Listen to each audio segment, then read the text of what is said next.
મિત્રો નમસ્કાર।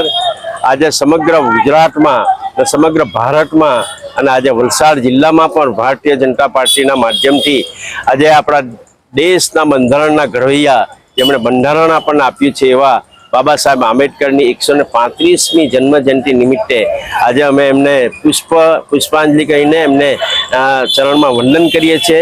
બાબા સાહેબ આંબેડકર જેવું પાત્ર જે આપણને દેશને મળ્યું છે અને દેશનું બંધારણ એમણે જે બનાવ્યું છે, દરેક જનતા દરેક સમાજને હિતમાં લઈને જે દેશનું બંધારણ બનાવ્યું છે, ખરેખર એમને નમન કરવા જોઈએ।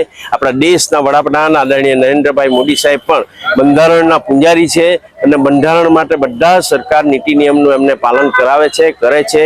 તો આપણે આજે બાબા સાહેબ આંબેડકરની જન્મજયંતિ નિમિત્તે એમના ચરણમાં વંદન કરીને આજે સંકલ્પ કરીએ, બાબા સાહેબે જે બંધારણના માધ્યમથી અને રાષ્ટ્ર નેતાના માધ્યમથી જે આપણને આદેશ અને માર્ગદર્શન અને જે